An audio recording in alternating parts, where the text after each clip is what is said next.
Hey everyone, welcome back to On Purpose, the place you come to become happier, healthier, and more healed. You know that my goal here is to sit down with incredible thinkers, thought leaders, people who are crafting the way our mind works and defining culture to have conversations that truly, truly matter.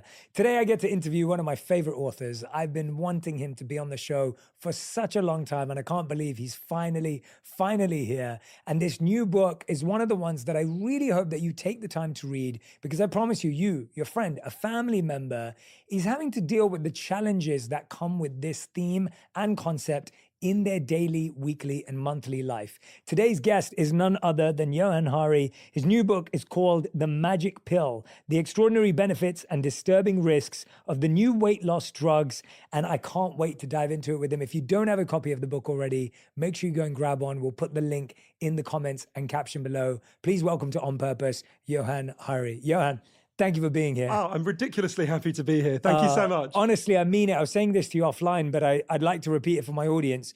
You're one of the most gripping and captivating authors that I've read in a long time in the nonfiction space. I enjoy your work so deeply. I feel completely enthralled when I'm reading your work. I love the way you tell stories. And you effortlessly, with so much grace and kindness, bring people into a universe that they can understand very complex things and make sense of how to apply them in their life, which is so hard to do. So thank you so much for all the work that you do and the experiments you do on yourself. Oh, cheers. Thanks, Jay. Yeah. And the fact that we're from very similar places Exactly. in the world. We're basically neighbours. We're basically neighbours. Yeah, exactly. We might go a little bit too British in this podcast, so I've been going to try and remember we are talking to a mostly American audience. Yeah. I was saying to you, I was once in a diner, in fact, in an IHOP in a place called Cactus, Arizona, and I was trying to order pancakes. I kept saying, can I have some pancakes, please? And she kept going, what? And after a while, she said to me, do you speak English? I was like, my people invented it. What do you mean, right? So I'm very conscious that, we sound like weird refugees from Downton Abbey. I'm going to try and Americanize slightly. Well, it's funny because every time I live in the United States, but everyone in the United States always tells me that they find the British accent quite authoritative and they see it as a sign of education and knowledge. And for me, when I hear a TED talk in the American accent from a professor or a researcher, that's when I find that it's authoritative. Do you feel that way, or what's your take? Oh, that's so interesting. I think because I live here half the year. Yeah. I think I'm kind of torn between the value of our accents, but I'm conscious that we get given, like, we basically go in with the assumption of 10 added IQ points in any situation, right? So yeah, and I'm like, if you knew me, I'm not from a posh part of England. Like, I'm not posh.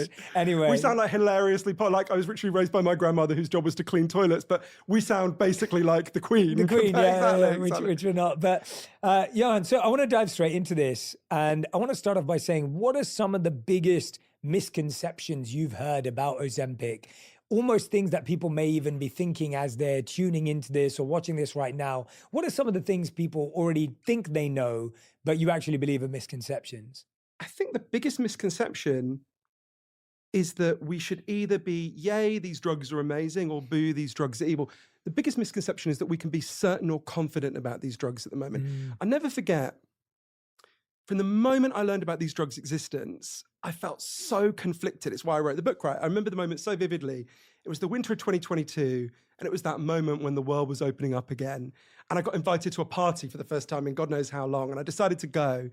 And I was in an Uber on the way there, and the party was thrown by an Oscar-winning actor, I think someone you know, actually. And I'm not saying that just to name drop, it's relevant to what happened next. And on the way there, I was feeling gained quite a lot of weight during lockdown. I was feeling kind of schlubby. I was quite fat at the start of lockdown. I was fatter then. And I was thinking, oh, this is going to be awkward. And then I suddenly realized that kind of everyone I knew had gained some weight during lockdown. And I thought, oh, this is going to be fascinating to see all these Hollywood stars with a bit of chub on them, right? And I arrived and I started walking around. And it wasn't just that no one had gained weight. Everyone was gaunt. Right? Everyone looked like their own Snapchat filter, right? They were like clearer and cleaner and sharper. And I was kind of wandering around a bit of a daze. And I bumped into a friend of mine on the dance floor. And I said to her, whoa, looks like everyone really did take up Pilates during lockdown. And she laughed like, you just didn't know. I must have looked puzzled. And she said, well, it's not Pilates, right? And I had no idea what she was talking about. And she pulled up on her phone an Ozempic pen. And that was when I learned, I guess in the next couple of days, that we now have a new form of weight loss drug that works in a completely new way, that causes the average person who uses it to lose 15% of their body weight. In fact, with Mounjaro, the next in this class of drugs, you lose 21% of your body weight. And for the next, which will be available next year, Triple G, you lose 24% of your body weight on average. And I remember as soon as I heard that, just feeling this tremendous division in my own mind between, on the one hand, I could obviously see the benefits. I'm older now than my grandfather ever got to be. He died when he was 44 of a heart attack. Wow. Loads of the men in my family get heart problems. My dad had terrible heart problems. My uncle died of a heart attack. My other uncle had a heart attack but survived it.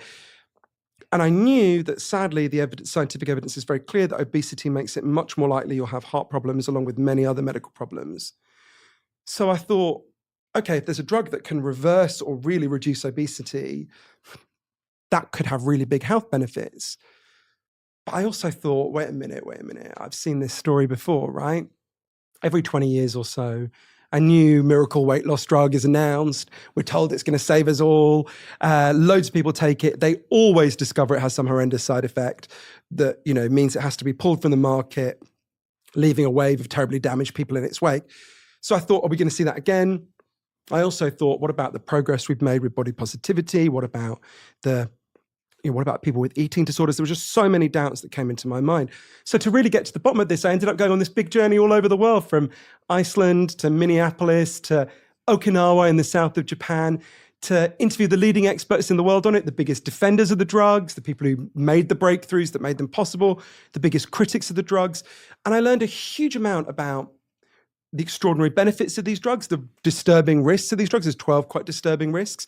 How it's going to transform the culture in all sorts of ways, that even people who don't want to take these drugs, it's going to change the world around you in really fascinating ways. But at the end of all that, it's a slightly weird feeling.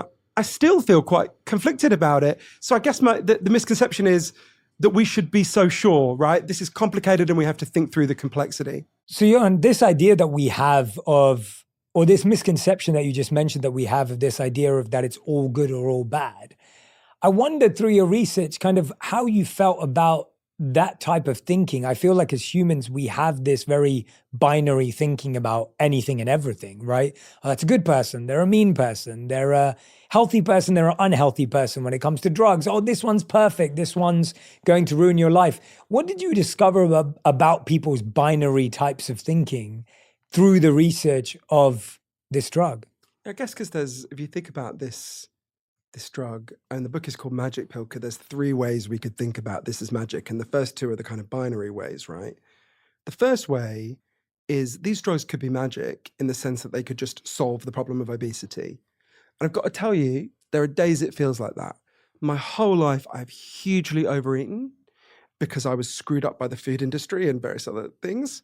And now, to do the book, I've been taking Ozempic for a year. There's been lots of ups and downs, but, now that problem has largely gone away. I've lost an enormous amount of weight, 42 pounds, but also I've lost a lot of these destructive habits. So, it could be magic in the sense of just like, whoa, the problem's solved.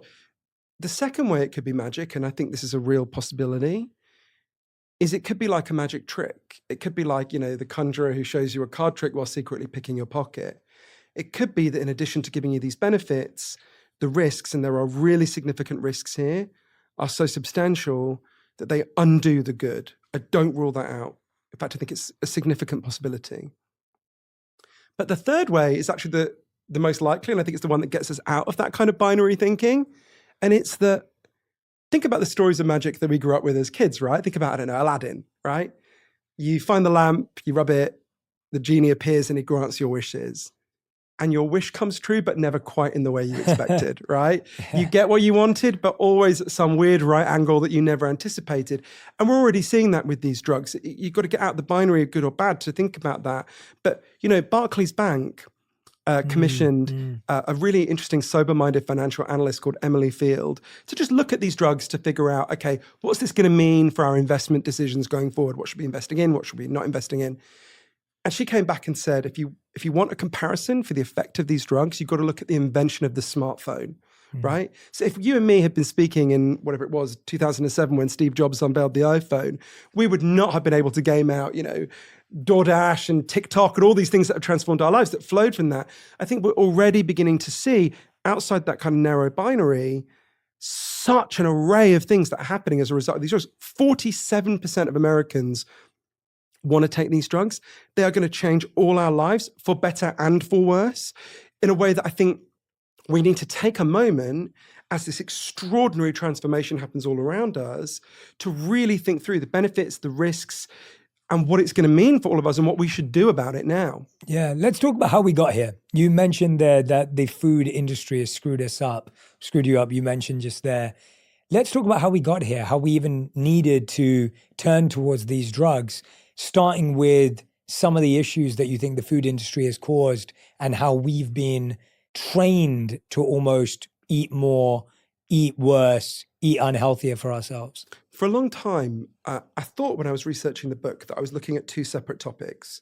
Because I thought at first, so I was looking at why did obesity explode in our lifetimes, massively explode, and how do the drugs work? But actually, I discovered these are not separate topics. The same thing explains both at its core.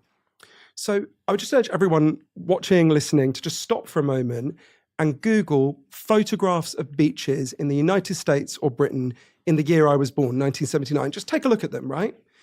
If you look at them, they seem really weird to us because almost everyone is what we would call skinny or jacked, right? And you look at it and you think, that's really weird. Where's everyone else? Was it like a skinny person convention in Atlantic City that day? And then you look at the population figures. No, that's what people look like in the year I was born. Humans have a bit more than 300,000 years in which obesity is extremely rare. And then essentially in your lifetime and mine, it absolutely blows up. Between the year I was born and the year I turned 21, obesity doubled in the United States. And then in the next 20 years, severe obesity doubled again.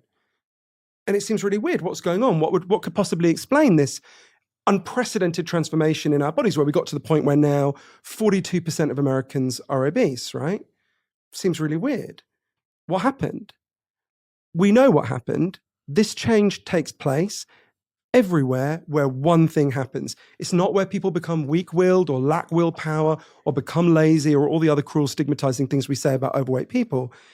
It always happens where people move from mostly eating fresh whole foods that they prepared on the day to mostly eating processed and ultra-processed foods, which are constructed in factories out of chemicals in a process that actually isn't even called cooking, it's called manufacturing food. And it turns out this new kind of food, which never existed before in human history, affects our bodies in a completely different way to the old kind of food that all humans before us ate. And there's loads of ways that's true. I go through 7 reasons in the book, but there's an experiment that was actually done here in New York that to me just totally distills what happened to us, right? So it's done by a brilliant Irish scientist called Professor Paul Kenny, not just up the road from where we are. So he's the head of neuroscience at Mount Sinai here in New York. And he grew up in Dublin in Ireland. And when he was in his 20s, he moved to San Diego in California to continue his scientific research. And he quickly clocked, whoa, Americans don't eat like Irish people did at the time. Much more processed and ultra-processed food, much more sugary, salty food, right? And like many a good immigrant, he quickly assimilated. Within a year, he'd gained like 30 pounds. And he was like, whoa, what's going on? And he felt like this new kind of food he was eating wasn't just affecting his gut, it was affecting his brain. It was changing what he wanted. So he designed this experiment to test it, which I have nicknamed Cheesecake Park. It's not the official name of it. It's very simple. He got a load of rats and he raised them in a cage. And they had nothing to eat, but the kind of healthy food that rats evolved to eat over thousands of years, right? In pellet form. So when the rats have got the kind of natural food they're used to, they would eat when they were hungry and they would stop when they were full. And they never became overweight or obese. Given their kind of natural food, they had a kind of innate nutritional wisdom that meant they would go, oh no, I've had enough now. Then Professor Kenny introduced them to the American diet. He fried up some bacon, he bought a load of Snickers bars. Crucially, he bought a load of cheesecake. And he put it in the cage alongside the option of the healthy food. And the rats went crazy for the American diet. They would literally hurl themselves into the cheesecake and eat their way out, just completely slicked with cheesecake, right? And they ate and ate and ate and ate. And all that nutritional wisdom they'd had before disappeared. They just rapidly became obese. In fact, the way Professor Kenny put it to me was within a couple of days, they were different animals. And so this nutritional wisdom that they'd had before with their natural food just disappeared. The brakes were off, right? Then Professor Kenny tweaked the experiment in a way that to lifelong junk food addict seems to me a bit cruel. He took away the American diet and left them with nothing but the healthy food they'd grown up with. And he was pretty sure he knew what would happen, that they would, eat more of the healthy food than they had before. And this would prove that junk food expands the number of calories you eat in a day. That is not what happened. Something much weirder happened. Once they'd had the American diet and it was taken away, they refused to eat anything at all. It was like they no longer recognized the healthy food as food. It was only when they were really starving that they finally went back and ate it. Now, what this tells us, and there's loads of evidence in humans, is the diet we're eating is profoundly undermining our ability to ever feel full. And in fact, the key word here, both in explaining the rise of obesity and how these drugs work, is satiety. It's not a word we use that often in everyday English, but it's the feeling of being sated, the feeling of having had enough and not wanting any more. And this kind of food we eat profoundly steals our satiety, right? And what these drugs do is they give you back your sense of satiety. They give you back your sense of being full, but with a potential cost, right? Yeah, and it's so fascinating to hear how so much of it has become stigmatized. You don't have enough self-control. You don't have enough willpower. You're not disciplined enough. And that's why it's leading to these things. And as you're saying, I mean, I've also read different work that talks about how our portion sizes have increased. And I remember the first time I came to the United States, I think I was 9 years old with my family. We were coming to Orlando to go to Disney World. Orlando. Yeah. I was going to get you to sing the Ozempic song in a second. But we come to Orlando, and I remember like getting one of those, you could get like this jumbo size Coke, like which was refillable at the gas station. And then if you wanted, you could get the double jumbo size Coke, which was refillable at every gas station. And I couldn't believe it. And that's all I wanted as a kid, right? I was like, that's the coolest thing ever. My parents got it for me. And then I was drinking refillable Cokes the whole time. That's when you got diabetes the first time, right? Yeah. And I'm predisposed to diabetes because of my genetics. So it's so interesting. And similarly for me, I grew up as a chocolate addict. So I ate a chocolate bar, a chocolate yogurt, a chocolate biscuit, and a chocolate ice cream every day growing up. And I was very overweight growing up. I lost a lot of weight. Were you really? Yeah. You don't look like you've ever been overweight. That's up until age 14, 15. And then at 15, I started playing a lot of sports. I soon after became vegetarian, and I lost a ton of weight. And for me, what happened though was I still had bad habits. So I got through university having a Sprite and a chocolate bar every single day. And it wouldn't show up as fat physically, but it would show up as, now I see it as glucose spikes. Now I see it as an increase in the chances of having diabetes and heading in that direction. And my wife has been the one to coach me more on the side of self-control and discipline and finding alternatives. And I've seen a huge shift in my life ever since I've stopped refined sugars, ever since I've switched my diet to whole foods, less processed foods. And I've done it in a very self-controlled way. I know how hard that is. I know how prone I still am to having cravings sometimes. And at the same time, I've lost taste for certain things. Anyway, I'm saying all of that to ask you the question of portion sizes have increased. We're eating fake foods that are making us want them more. We don't feel satiated when we're consuming. How does the drug actually make you feel satiated? Because I think it's important for people to understand that. What is happening in order for you to feel satiated? It's the weirdest thing. I'll tell you how it feels as an individual and then the science of it. I'll never forget the second day I took Ozempic, I woke up and I was lying in bed and I thought, oh, I feel something really weird. What is it? And I couldn't locate in my body what it was. And it took me about 5 minutes.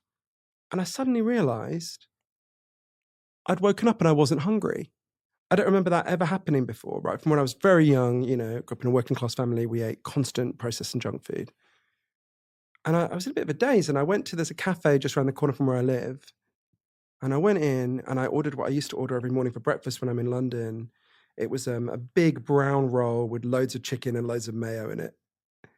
And I had like 3 or 4 mouthfuls and I just didn't want any more. I was full. I was full in a way that I never normally felt full. I thought, that's really weird. And I went for lunch that day. I went to there's a Turkish cafe next to my office. And I went in and I ordered what I used to order every day when I went there, which was a Mediterranean lamb.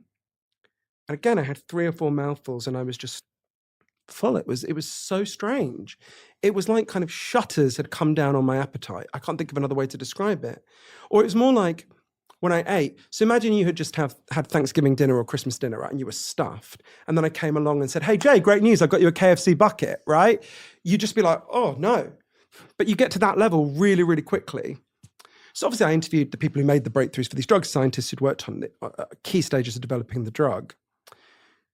One of the weird things about this drug is we don't actually know how it works, but there's some things we know for sure. There's a big amount of indeterminacy, but there's some things we know for sure. If you ate something now, it doesn't matter what it is, something healthy, unhealthy, after a little while, your pancreas will produce a hormone called GLP-1. And GLP-1 we now know is just part of like the natural signaling in your body saying, hey, Jay, you had enough, stop. It's like the brakes, right? But that natural GLP-1 only stays around in your system for a couple of minutes and then it's just washed away. So what these drugs do is they inject you with an artificial copy of GLP-1 that instead of being washed away in a few minutes, stays around in your system for a whole week. It's why when I go to the cafe, I only want 3 or 4 mouthfuls because I'm already so close to full. My GLP-1 or this artificial boosting of GLP-1 makes me feel full so quickly. So initially it was thought when they were developing these drugs that because this hormone is made in the gut, it has an effect primarily on the gut. This must be a drug that's, changing your gut in some way. And it clearly is, right? And there's all sorts of ways we know that. But from interviewing the cutting edge scientists working on this, particularly neuroscientists, it's increasingly clear that in fact, these drugs work primarily on your brain. You don't just have GLP-1 receptors in your gut, you've got them in your thyroid, which is important for something else, and your brain. And these drugs are profoundly changing your brain. We know that if you give these drugs to rats and then you kill them and cut their brains open, which obviously you're not allowed to do with humans for very good reasons, what you see is the drug goes everywhere in the rat's brain, everywhere, right? So I remember when I learned that, and I learned it quite a while into, a few months into taking the drugs, so it's a disconcerting thing to learn. You realize, how would I put it? It's a much more intimate transformation, right? Something that changes your gut, you sort of feel like, oh, okay, that's fine. Something that's changing your brain and profoundly changing your brain, partly explains why the effect is so powerful, why these are so much more effective than all previous diet drugs. It also potentially raises some other benefits in terms of benefits for addiction. It also raises some other risks around whether it may cause depression, because there's a debate about what it's actually doing in your brain.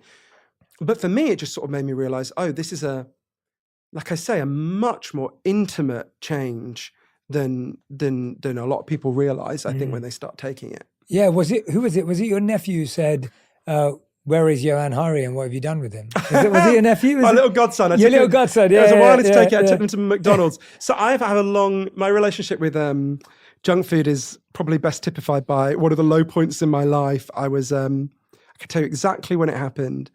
It was 1 p.m. on Christmas Eve, 2009. And I went to my local branch of KFC in East London. And I went in, I said my standard order, which is so disgusting, I'm not going to repeat it in front of someone who's got a healthy glow. Please. It was literally a bucket of fried chicken. And the guy Trust me, I love a bucket of fried chicken. You've got such a healthy glow, you look like you've never eaten a chicken drumstick. I'm plant-based now, but back in the day, that's like popcorn chicken would have been my jam, yeah. The guy behind the counter said to me, oh, Johann, I'm really glad you're here. I was like, all right.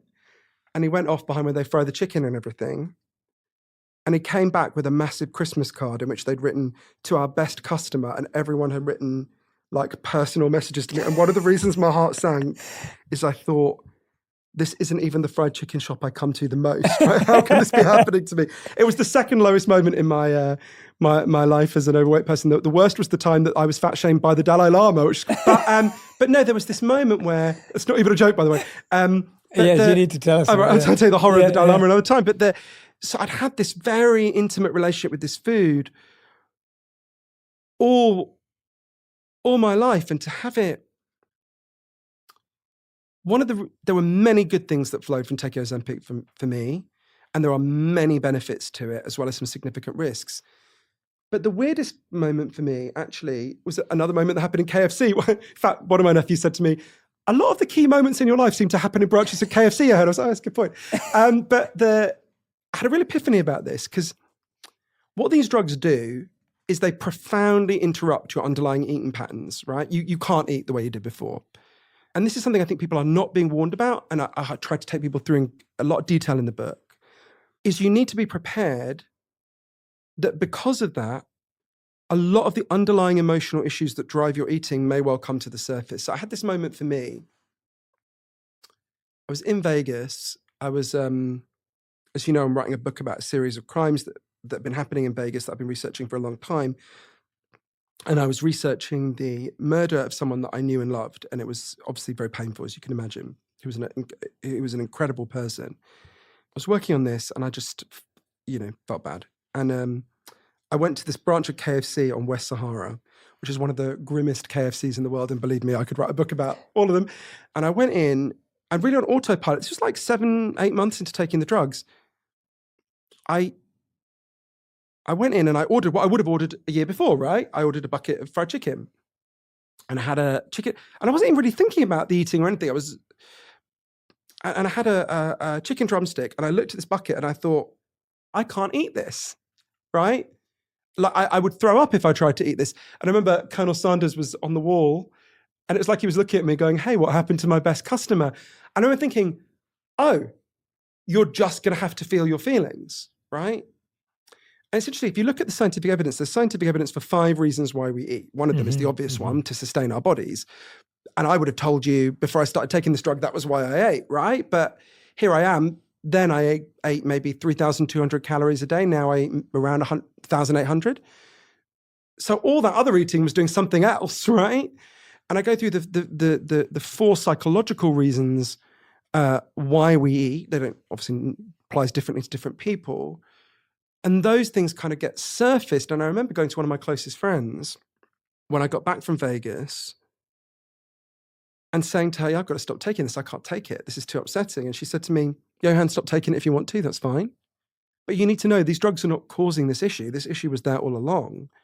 In this case, what they're doing is giving you an opportunity to deal with those issues in a better way than drowning your feelings in saturated fats, right? And that's been a bumpy transition. Although I'm glad I stuck with it. Although lots of people I respect the fact they don't. Walk me through why people don't. Like what was their reasoning? What were they struggling with so much? I think there's a lot of things people struggle with the drugs, but in relation to I'm sure we'll get into lots of them. Yeah. But if we think about this specific one, if you want to think about the benefits and risks of these drugs when it comes to obesity, I actually think it's quite helpful to look at a parallel area of science. We've only been giving these drugs to people for obesity for a couple of years, but there's a parallel area of science that can help us to think about the benefits and I think some of the answer to your question. So, and it's bariatric surgery, right? Up to now, it's been very hard without some kind of external intervention to lose huge amounts of weight and keep it off. Clearly you did it. There are lots of people who do it, but it's actually a surprisingly small percentage of the people who try it succeed. I go through why in the book and the reasons are really important. So actually the most effective way up to now has been bariatric surgery, things like, stomach stapling, gastric sleeves. Bariatric surgery is a horrific operation. It's really grueling. 1 in 1,000 people die during the operation. It's no joke, right? But the reason people put themselves through that is because of the extraordinary benefits to their health afterwards. If you have, now bear in mind, they were severely obese at the start, otherwise you wouldn't qualify for the surgery. But if you have this surgery, in the 7 years that follow, you are 56% less likely to die of a heart attack. You are 60% less likely to die of cancer. You are 92% less likely to die of diabetes-related causes. In fact, it's so good for your health that you're 40% less likely to die at all in that 7-year period, right? And we know, similarly, that these drugs are moving us in a similar direction. So if you take these drugs and your BMI is higher than 27 at the start, you are 20% less likely to have a heart attack or stroke, right, in the years that follow. So I was going to say it's close to my heart. It is literally close to my heart, right? But you also, when you look at bariatric surgery, begin to see some of the drawbacks. And I think the key to what you're asking might be there. So one of the things that I think is really shocking is if you have bariatric surgery, your suicide rate quadruples in the years that follow, right? It's still quite a low risk. Most people have bariatric surgery, glad they did it. But quadrupling, that's a big effect, right? Just think, why would that be? What's going on? I think there's lots of things going on there. Some of it is actually the after effects of the surgery are pretty onerous. Some of it is you can't comfort eat anymore, so that pain comes to the surface. Some of it is a lot of people who are overweight kind of think, well, if only I was thin, my life would be really great. It's that And magic pill, yeah. exactly. And they lose the weight, and, you know, your husband's still an asshole and you still hate your job. And I think there's also I'll give an example of a really deep psychological issue that I think is surfaced in some cases by these drugs in bariatric surgery. Something I learned about from a wonderful man who you should have on, actually, called Dr. Vincent Felitti. It was really hard for me to learn about this. So Dr. Felitti was a doctor in San Diego in the early 1980s, and he was approached by Kaiser Permanente, the big not-for-profit medical provider in California. And they said, look, we've got a problem. We don't know what to do. Please help us. A problem they had was that obesity was hugely rising. In fact, it was very low by our standards, but it was rising. And they said, look, nothing we do works. We give people, you know, diet plans. We give them personal trainers. It's not working. Can we give you a load of money and just do blue skies research, figure out what the hell we should do? So Dr. Felitti took the money and was like, oh, what can I do? So he started working with 200 severely obese people who weighed more than 300 pounds and had for a long time. And he's like, what could I do? And he had an idea that sounds, and in fact is, kind of dumb.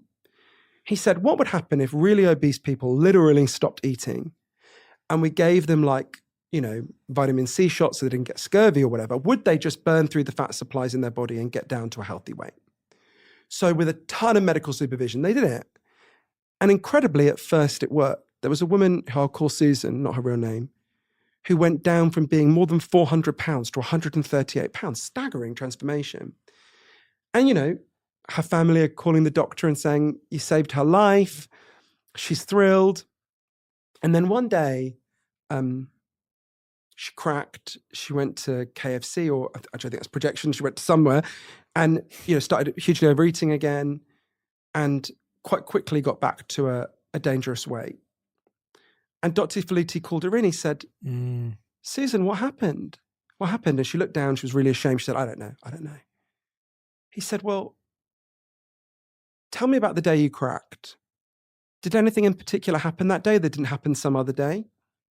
It turned out something had happened that day that had never happened to Susan. She was in a bar and a man hit on her, not in a nasty way, in a nice way, and she felt completely freaked out and went and started eating. That's when Dr. Felitti asked her something he'd never thought to ask her before. He said, Susan, when did you gain your weight? In her case, it was when she was 11. He said, well, did anything happen when you were 11 that didn't happen when you were 9 or when you were 14? Anything in particular happen that year? And she looked down and she said, well, that's when my grandfather started raping me. Dr. Felitti interviewed everyone in the program. He discovered that 60% of the women had made their extreme weight gain in the aftermath of being sexually abused or assaulted. And at first he was like, what's going on? It doesn't make any sense. And Susan explained it to him really well. She said, overweight is overlooked, and that's what I need to be, right? Clearly, obesity for women has a protective sexual function. You are somewhat, it can still happen, of course, but you are less likely to be sexually assaulted if you gain a lot of weight. And so for Susan, losing a huge amount of weight made her really frightened and feel really vulnerable and brought her back to that terrified place of abuse. Now, there's lots of psychological things that go on. That's only one of many, but I think, and of course, it can give you an opportunity to deal with those feelings, right? But again, it gives you a sense of like the incredible psychological complexity of what's really going on here can kind of come to the surface in complicated ways. I'll be honest, managing money has always been something I've had to stay mindful about. It feels like everywhere you turn, someone's trying to make you spend. That's where Acorns comes in. Acorns is a financial wellness app that makes it easy to start saving and investing for your future. You don't need to be an expert. Acorns will recommend a diversified portfolio that matches you and your money goals. You don't need to be rich. Acorns lets you get started with the spare money you've got right now, even if all you've got is spare change. Sign up now and join the over 13 million all-time customers who have already saved and invested over $22 billion with Acorns. Plus, Acorns will boost your new account with a $20 bonus investment. Offer available at acorns.com/purpose.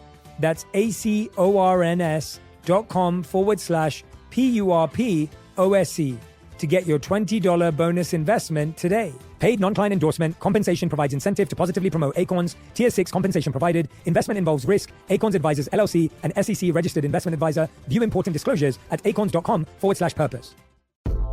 I'm Cheryl Swoops, WNBA champ, 3-time Olympian, and Basketball Hall of Famer. I'm a mom, and I'm a woman. I'm Tarika Foster Brasby, journalist, sports reporter, basketball analyst, a wife, and I'm also a woman. And on our new podcast, we're talking about the real obstacles women face day to day.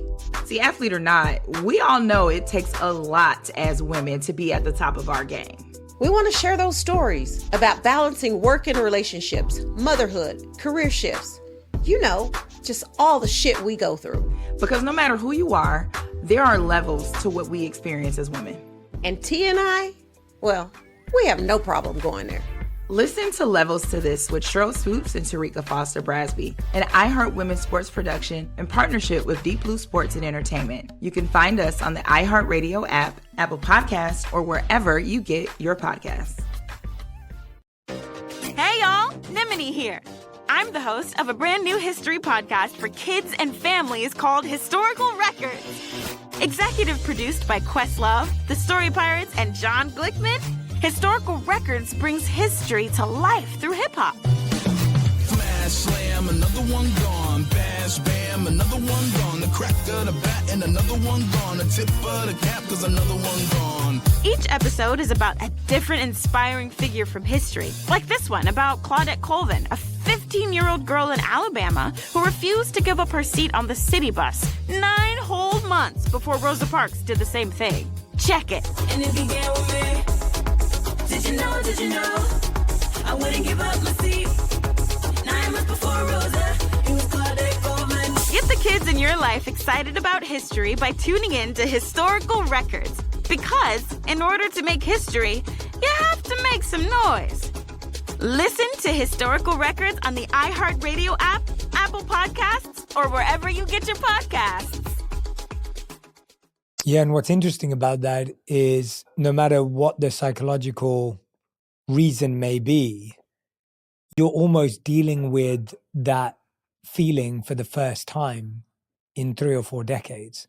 So it almost feels like a new feeling. Would that be fair enough to say? It almost feels like, what I mean by that is there are certain feelings and thoughts that we've had since we were young and we've found ways to cope with them. But if this is something that you've been able to kind of put aside for 10, 20, 30 years, and all of a sudden now that this is blocking something which is giving rise to that, it almost feels like, wow, I haven't learned how to deal with this for a long time. I think that's really right. I think you're right. It's even worse than a new feeling. It's a buried feeling, right?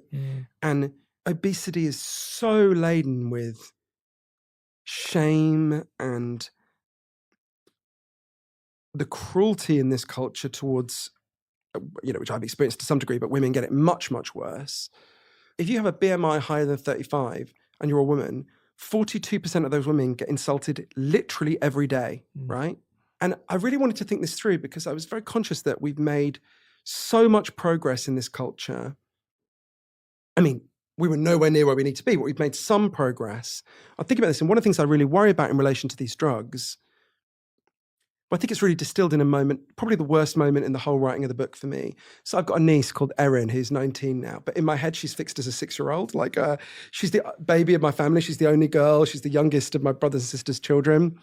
But one day I was FaceTiming with her after we'd taken the drug for a while.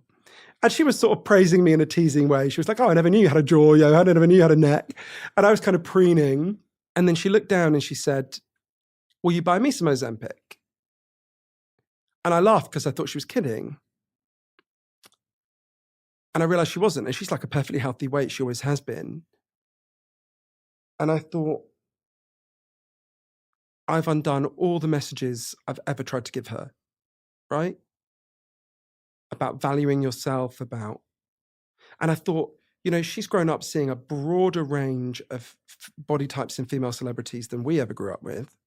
For sure. And now all of those women pretty much are bone thin, right? And I really wanted to think this through because I think there's sort of 2 categories here which are quite different. There's overweight and obese people who are taking these drugs to get down to a healthy weight, right? Now, they're still incurring the 12 big risks that I write about in Magic Pill. There's still a lot to discuss there, but I think there's a lot to defend there. Then you've got people who are already a healthy weight or indeed skinny who are taking them to be super skinny. Now, I don't judge those people. We live in a culture that makes women feel shit about their bodies, whatever they do. And there are tremendous pressures on them. And I don't judge where those women are coming from at all. But they're incurring all the 12 risks for none of the benefits, right? I mean, well, rather for aesthetic benefits, but not health benefits. And in fact, they're endangering their own health in all sorts of complicated ways. To give an obvious example, as you age, you naturally lose muscle mass. Muscle mass is the total amount of soft tissue in your body that you need to like get out of a chair, walk up the stairs, whatever it might be. So as you age, you naturally lose muscle mass from the age of 30, depressingly. So if you're going into the aging process already with quite low muscle mass, which people who've taken the drugs to be super skinny likely will be, it could cause you real problems when you're older. You know, you'll be much less mobile. You'll find it harder to walk up the stairs. You're at risk of a condition called sarcopenia, which means poverty of the flesh. It's where basically you just can't do much because you're quite physically weak. So I think we've got to distinguish between those two things. And then we've got to think about also what this means for body positivity and how we think about it in relation to that. There was a particular person who helped me to think about that. I could tell you a bit about her if you like. Yeah, please. So there's this woman, you probably remember her, Jay, because we're from the same place. So when we were kids, you only ever saw fat people on television as the butt of a joke, right? Particularly overweight women, right? It was vicious. And the first person I ever saw challenge that, I remember it blew my mind. It was on Kilroy, which for people who don't know, it's like if you imagine a kind of dollar store version of Ricky Lake, right? The first person I ever saw challenge it was this woman called Shelley Bovey, who basically introduced body positivity to Britain. She was the first person to ever talk about this and write about it in Britain on a big public stage. So I went and tracked her down because I really wanted to think this through with her. She's 76 now. And her story, I think, really helps us to think through the complexity of this. So she grew up in a kind of big working class town in Britain called Port Talbot. I guess the equivalent in the US would be like Scranton. She was, as she would put it, the only fat girl at her school. This was the 1960s. And one day after class, her teacher said to her, "Bovey, stay behind, I need to talk to you." So she's sort of sitting there thinking, hey, what did I do? And she goes up to the teacher and the teacher said, "You're much too fat. It's disgusting. Go see the school nurse. She'll sort you out." So completely thrown, she goes to see the school nurse. And the nurse says, "Why are you here?" She said, "Well, the teacher says I'm too fat." And the nurse said, "Take off your clothes. I'm going to look at you." And the nurse looked at her and said, "Oh, disgusting. You're too fat." And just berated her. Said, "You're greedy. You're a pig. Eat less." And Shelley, completely thrown, kind of leaves. She was soaking up this kind of abuse the whole time, right? Girls were constantly saying to her, "Thank God I don't look like you." And really, her whole life, she's soaking up this abuse. When she got pregnant, she went to the doctor. First thing the doctor said was, "Shouldn't be pregnant when you're as fat as you are." When she gave birth, she had a very painful birth, difficult birth. She's lying there covered in blood, and the midwife said to her, "You know, you really need to lose some weight." When her baby wouldn't attach, he wasn't feeding properly, she went to the doctor. The doctor said, "What are you trying to do? Make the baby as fat as you are?" Overweight and obese people are soaking this up all the time. And most of them just internalize it. Shelley told me she had never looked at her body naked. Even in the shower, she would sort of wash herself but not look because she felt such hatred for her own body. And one day she learned that in the US, there was this movement, which at the time called itself fat pride. There's still some people who use that term now.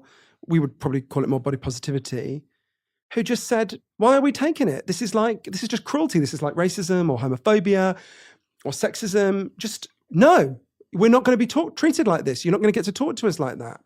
And so she wrote the first ever book advocating for body positivity, still stands up now, brilliant book called The Forbidden Body, in which she argued against this stigma. And when I tracked Shelley down, she stressed to me she's really proud of everything she said about stigma. And I think she's 100% right to be. Stigma, A, is just a form of bullying, and B, makes the problem much worse, right? Lindy West, who's a brilliant body positivity advocate, said, people don't take good care of a thing they hate.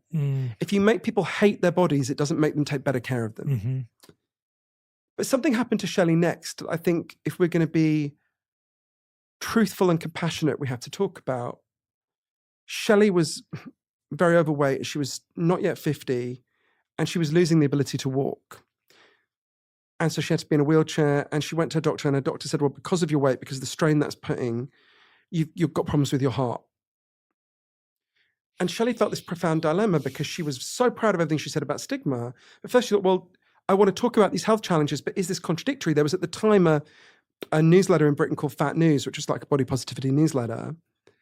And she wanted to write about this. And they said, no, that's not what we want. We're here to tell the positive news. And she said, But if we love ourselves, don't we want to tell the whole truth? And she felt really conflicted about this. And for a long time, she felt like it was either or. Either you're against stigma or you're in favor of reducing obesity where you can. But, she then, and she's the first to acknowledge this is extremely hard to do, but she lost a lot of weight through dieting. She went from being unable to walk to being able to run. Her health massively improved. Her heart problems went away, which tends to happen when you reverse obesity, like when we talked about with the bariatric surgery. And Shelley, I thought, put it to me in a really wise way. She said, it's not either or, it's both and. If you love someone who's obese, as everyone watching will, I'm pretty sure you want to protect them from two things. You want to protect them from cruelty and bullying, and you want to protect them, if you possibly can, from the more than 200 diseases and health complications that are made much more likely by being overweight or obese. And I was kind of shocked when I looked at the science of this with an open mind. I'm very happy to challenge scientific consensus. I've done it before in my previous books. But when you look at the scientific evidence, and I was trained to assess scientific evidence at Cambridge University, I was kind of taken aback by how bad obesity is for your health on average. Of course, there are exceptions. My mother smokes 70 cigarettes a day. She's alive and well at the age of 78, but she's an outlier. I mean, even think about something as simple as diabetes, right? I'm really embarrassed to say this, but I thought, if you'd asked me a couple of years ago, okay, I knew that obesity makes diabetes much more likely. If you're obese when you're 18, you have a 70% chance of becoming diabetic in your life. But I thought, okay, that's not good. But as long as you've got good health insurance and you get insulin, you're basically like everyone else. A diabetic with insulin is like me or you. That's not true at all. When I interviewed the leading, doctors who are leading people who treat diabetics, when you look at the scientific evidence, diabetes knocks 15 years off your life on average. It's the biggest preventable cause of blindness in this country. More people have to have a limb or extremity amputated because of diabetes in the US than because they got shot. And you will have noticed a lot of us get shot, right? In fact, the effects are so bad that one of the leading doctors in Britain who treats diabetics, Dr. Max Pemberton, said to me, if you gave me a choice between becoming diabetic or becoming HIV positive, I would choose to become HIV positive, because if you're HIV positive and you get treatment, you live as long as everyone else. That is not true of diabetics, type 2 diabetics. You have a shorter life and you're much more likely to have a terrible last few years where you're blind or you're horribly, your body is mutilated. And I found that so frightening to take on. And I'm conscious that loads of people hearing that will experience that and it's very painful. It is extremely painful to hear. And it's an extremely painful truth. And we have to communicate it with great compassion and love and not as concern trolling and I hate even saying it because you can see how it gives ammunition to the bullies in a way, because they use that as like, oh, babe, I'm just worried about your health. I get that. But Shelley really taught me, as she put it, we have to live in reality and we have to be as compassionate as we can within that reality. We have to do both, right?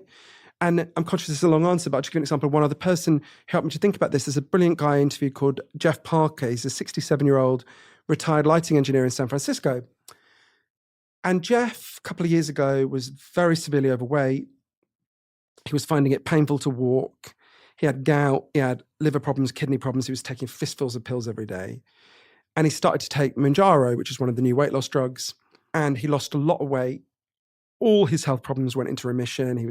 Doctor almost took him off the pills. Now he walks his dog over the Golden Gate Bridge every day. He said, I feel like I'm going to enjoy my retirement now.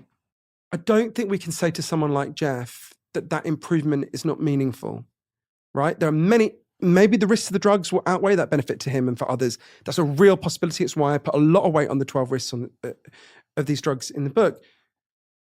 But I do think we have to acknowledge that a lot of people who do successfully reverse their obesity, which is much easier to do now than it's been before, do experience a massive improvement in the quality of their life. I do think we're not being honest with people if we don't explain that as well. Mm. Thank you for going into that. Actually, it was a very thoughtful answer, and those stories give us an entryway into the psychology and the mind of so many of us and what we're all struggling with. With Shelley, I'm intrigued. How is she now perceived by her community that she was the face for, having now dieted, lost weight, it sounds like, and may appear different visually? How is she now perceived and how does she feel about reconnecting with that community and talking about it with them? So as she would say, and she speaks for herself much better than I can, so I don't want to too much Yeah. ventriloquize her, but because she's a very articulate person, I think it's really complicated, and I understand why it's complicated. Mm. Some people saw her as a sellout, Mm. and I think Shelley's attitude was, what kind of body positivity would it be that would shame me for keeping my body alive? And there's a big division going on now among body positivity advocates, where they have many good arguments, and it's worth stressing. So if we think about the history of diet drugs, think about the 70s, right? One of the first things the Fat Pride movement did was point out, so there were diet drugs in the 70s that were amphetamines, right? They're hugely popular. There were staggering figures, like more than 10 million amphetamine prescriptions were written in 1970 in this country for weight loss, right? And it turns out taking loads of speed to lose weight, not a good idea. Who knew? But and they had to be taken off the market because it screws you up, right? Partly because you develop tolerance to these drugs, so you have to take higher and higher doses to get the same effect. And if you're taking really high doses of speed, as anyone who knows any recreational drug users will know, don't end so well for you. Skinny but psychotic is not a great trade-off. Definitely Maybe for some people it is, but not for me. And so a lot of the Fat Pride movement very presciently warned at the time, this is really going to screw people up. Don't do it, right? And they've been entirely vindicated by that. And it may be, and I think there's a significant chance of this. I don't think it's the most likely option, but I do think it's a significant chance that they'll be vindicated on these drugs as well, going, look, this is a big risk, right? For me, especially with the history in my own family, what I felt I had to do was weigh two risks. And I think that's what most people watching and listening this will be the position they're in. Realistically, I was going to remain obese. I tried dieting many times. I always ended up fatter than I was at the start. I tried insane and intense diets. I'd gone to diet camps in Austria where they give you tea for a week. I'd done it all, right? Realistically, I was going to carry on being obese to some level. So for me, the choice was, what are the risks of continuing to be obese versus what are the risks of these drugs? That is not an easy calculation. There's a lot we don't know. We're learning more and more. There's a lot of detail in the book that I think people don't know about. It's a hard calculation, and I don't know if I've made the right choice for myself. So it may well be there's a significant chance that their caution about this will be vindicated. And they're also right to say, it's clearly not the case that we're only taking this to deal with health problems, right? And that's true of me as well. There's a significant amount of just relief from the stigma of being fat. Vanity. I like being thinner, right? Because of the culture we live in. Some of that is the health benefits and the risk to my heart, of course. But some of that isn't. A big part of it isn't. We've got to level with people about that. So it's possible that they'll be vindicated. And even if they aren't, we've really got to understand where it comes from. Mm. If you are soaking up abuse your whole life, that cruelty, that bullying, I totally get. There's an analogy I always think of, which is, I'm gay. The height of the AIDS crisis, when doctors explained to gay men, look, because of the nature of anal sex and because gay men tend to have a lot more sexual partners than other sexual combinations, this is going to affect gay men much worse than other communities. So they wanted to, shut down the bathhouses in San Francisco, really warn people, say, while we don't know, you shouldn't have sex, right? And a lot of gay men were like, our whole lives we've been told our sexuality is disgusting, we're diseased, we're evil. And now you come along and tell us this as well. We're going to carry on going to the bathhouses. We're going to carry on. And I get where they're coming from. I might well have been like that myself at the time. But now we realize, looking back, well, you have to separate the stigma from the scientific advice, right? I'm sure there were lots of homophobes picking up those arguments and bullying gay people. Yeah. Exactly. But equally, there was the scientific reality, which is it was much more likely to affect gay people. And lots of those people who refused that advice, tragically, are not here now because they refused it.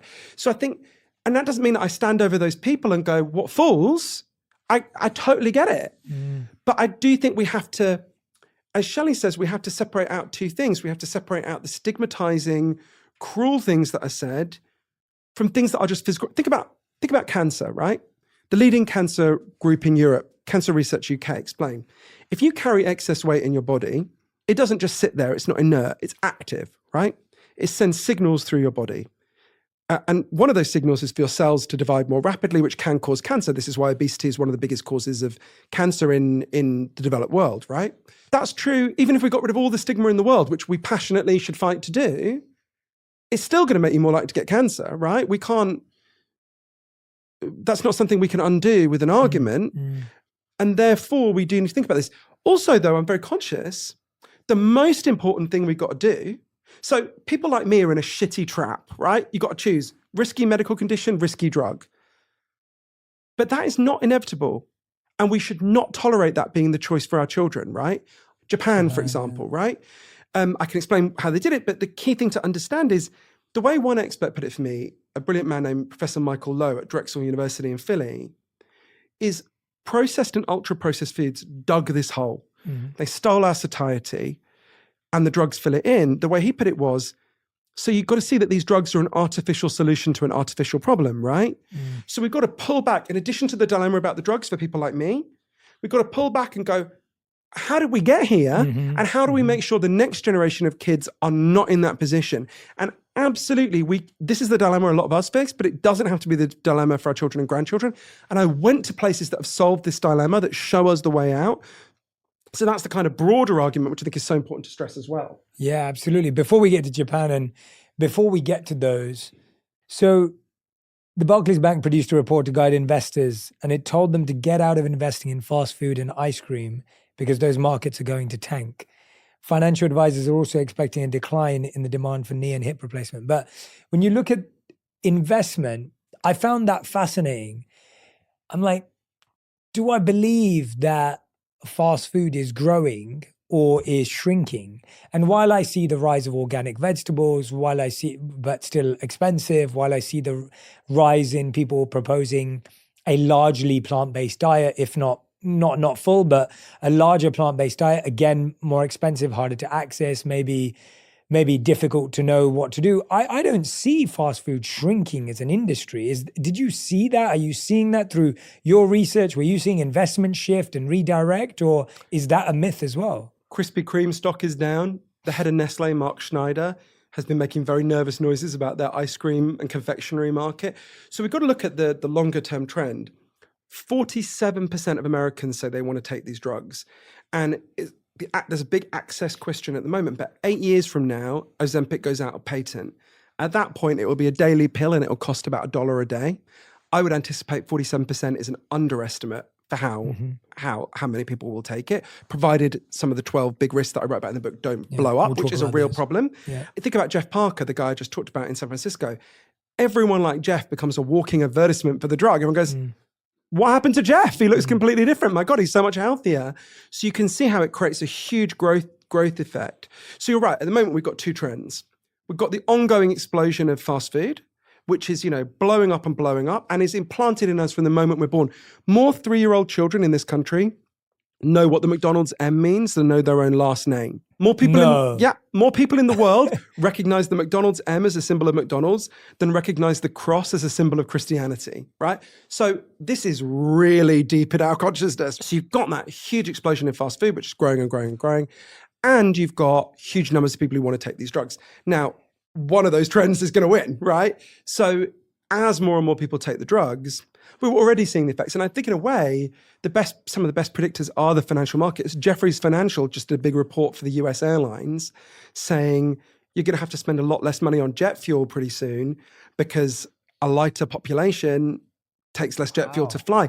There's even just like crazy little things. There's been a huge run on jewelers in Los Angeles because people's fingers have shrunk so much that they need their wedding bands refitted. Or think about, you mentioned the hip and knee replacements.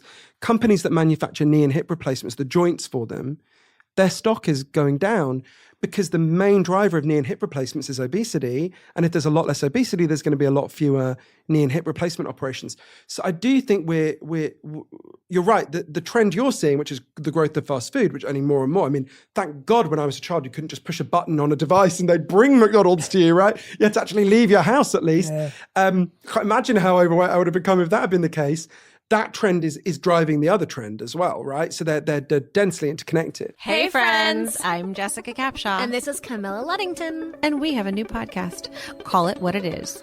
You may know us from Graceland Memorial, but did you know that we are actually besties in real life? And as all besties do, we navigate the highs and lows of life together. And what does that look like? 1,000 pep talks, 1,000,000 I've got yous, some very urgent I'm coming overs. Because, I don't know, let's face it, life can get even crazier than a season finale of Grey's Anatomy. And now here we are, opening up the friendship circle to you. Someone's cheating? We've got you on that. In-laws are in line? Let's get into it. Toxic friendship? Air it out. We're on your side to help you with your concerns. Talk about ours, and every once in a while, bring on an awesome guest to get their take on the things that you bring us. While we may be unlicensed to advise, we're going to do it anyway. Listen to Call It What It Is on the iHeartRadio app, Apple Podcasts, or wherever you get your podcasts. In a galaxy far, far away. No, babe, that's taken. We're in our own world, remember? Right. In our own world, we're two space cadets. And totally normal humans. Sure, totally normal humans. Embark on a journey across the stars, discovering the wonders of the universe, one episode at a time. We'll talk about life, love, laughter, and why you should never argue with your co-pilot. Especially when she's always right. Right. And if we hit turbulence, just blame it on Mercury retrograde. Or Emily's questionable space piloting skills. Hey, join us on In Our Own World for cosmic conversations, stellar laughs, and super corny dad jokes. Listen to In Our Own World as a part of the My Cultura podcast network, available on the iHeartRadio app, Apple Podcasts, or wherever you get your podcasts. And don't worry, we promise to avoid any black holes. Most of the time. Hey, I'm Gianna Prudenti. And I'm Janae Jackson Gadsden. We're the hosts of Let's Talk Offline, a new podcast from LinkedIn News and iHeart Podcasts. When you're just starting out in your career, you have a lot of questions, like how do I speak up when I'm feeling overwhelmed? Or, can I negotiate a higher salary if this is my first real job? Girl, yes. Each week, we answer your unfiltered work questions. Think of us as your work besties you can turn to for advice. And if we don't know the answer, we bring in experts who do, like resume specialist Morgan Sanner. The only difference between the person who doesn't get the job and the person who gets the job is usually who applies. Yeah, I think a lot about that quote. What is it? Like, you miss 100% of the shots you never take? Yeah, rejection is scary, but it's better than you rejecting yourself. Together, we'll share what it really takes to thrive in the early years of your career, without sacrificing your sanity or sleep. Listen to Let's Talk Offline on the iHeartRadio app, Apple Podcasts, or wherever you get your podcasts. It's also a big question comes out as, and like you keep saying, we don't know enough. And I want to talk about the risks now, because we've talked about somewhat of how we've got here, the challenges that we're facing mentally, psychologically, societally, into why we're in this situation in the first place. But what's fascinating to me is, are a lot of the Big 12, which I want to dive into, the Big 12 risks and the issues with the drugs, are a lot of them more long-term than short-term? And based on your own personal experience, are the short-term ones tolerable and the long-term ones the ones that we would consider intolerable and complicated? So I would distinguish between the well-known side effects and these 12 big risks. So there's things like nausea. Almost everyone who takes these drugs feels nauseous at first. Throughout the day? No. Different people have different experiences. So some people have horrible experiences. I interviewed someone called Sunny Newton in Vermont who, she said it was like there was an alien living inside her and it was like thrashing about and she just wanted to vomit the whole time. That's rare, but not unheard of. I mean, in the clinical trials, about 5% of people did just stop because the nausea was so bad. For me, it was like, it was mild. It was like when I would get on the bus or something, I would get a little bit of exaggerated travel sickness.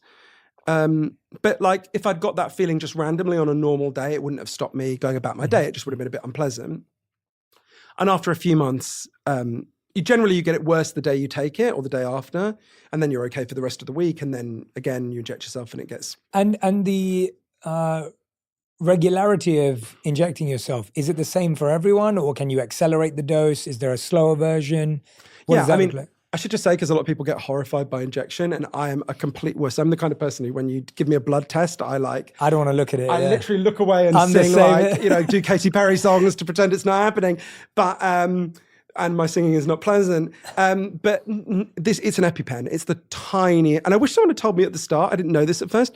You can inject yourself in the leg or the stomach. And for some reason, the idea of injecting in your stomach seems to me so horrifying. And for the first month I was injecting in my stomach, it was like, and actually the leg is just the same. No, I mean, it's literally like the tiniest scratch. It's like a mosquito bite. But are there different doses in terms? So everyone starts at 0.25 milligrams. Is to get you used to the nausea, and the effect is quite mild. And most people go up and up and up. So generally you go up to 1 milligram. You can go as high as 2.4 milligrams. It would depend on your level of obesity. I think a lot of people are on too high a dose. And who's advising you on that dose? I mean, the official guidance from Novo Nordisk and Eli Lilly, the companies who own it, is build up to 1 milligram, and then you can go higher if you need greater effects. But because you're self-medicating. You're not self-medicating. I mean, part of the problem is people are buying it online and not actually getting it from a doctor. And that's a really big problem. And that particularly relates to probably my single biggest worry about these drugs. There's a lot, but the thing I'm most concerned about, not for myself, but for the society, is eating disorders. We went into the pandemic with an unprecedentedly high level of eating disorders, probably because of social media and what it's doing to young girls. You'll interview my friend Johann Hari. He can tell you much more about that, and everyone should read his brilliant, amazing work. Then during the pandemic, eating disorders went up even further, which is mind-blowing.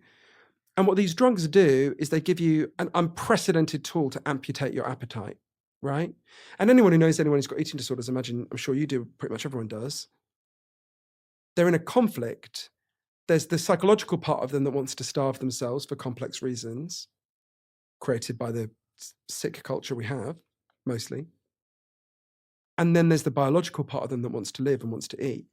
And what these drugs do is they, if you take them and you're in that position, they massively empower the part of you that wants to starve yourself. So and people like Dr. Kimberly Dennis, who's one of the leading eating disorders experts in Britain, another person you should interview, very wise and brilliant person, are really worried about this. Right? My biggest fear is that we could have an opioid-like death toll of huge numbers of young girls. And unfortunately, these disorders do mostly affect young girls, although there are, of course, some young men and boys. I mean, I'm really, really worried about that. Now, there are things we could do right now. As Dr. Dennis says, we need to, I got them on Zoom. When I got them in Britain initially, in Vegas, I had to go in person. They're meant to check your BMI on Zoom. I mean, good luck with that. Basically, you are very visibly not eligible for these drugs, right? You clearly have a BMI lower than 27. And yet I have no doubt you could go on Zoom. Literally, your lovely team here could arrange in half an hour, we get a Zoom call and you would get it delivered in the, biked over to you today, right? We need to stop that. As Dr. Dennis says, we should only have in-person prescription. And the in-person prescription should be done by doctors who are given clear guidance about how to spot eating disorders and how to prevent the prescription of these things to eating disorders. It's not perfect. People might still buy it online, but it would put at least some barrier between these drugs and people who should not be getting them. At the moment, there is basically no barrier. Is that one of the big risks? Yeah, massive. I mean, if you said to me, what are the risks that's the risk that most worries me for the society. The one that most worries me for myself is quite different. So, how would I put it? It's weird, I feel a wave of anxiety as I say it. We don't know the long-term effects of these drugs at all. No one knows. We know they're chronically activating key parts of your brain. So, a brilliant expert called Dr. Greg Stanwood, who works on these drugs at Florida State University, said to me, now he stressed to me, he's broadly in favor of these drugs. He's considering taking them himself. But as a responsible scientist, he has to warn people. So he gave an analogy. I want to be clear, he's not suggesting these drugs will have this effect, but it's an analogy that helps us to think about it. If you look at antipsychotic drugs, if you go back to when they were first given to people in the late 1950s, at the time, doctors judged that the benefits outweighed the risk. It's always been controversial, but they judged that.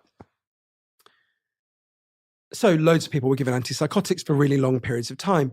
And it was only, 40, 50 years later that they discovered if you take these drugs for decade after decade, you are much more likely to get dementia, Alzheimer's. In fact, all forms of dementia are much more likely.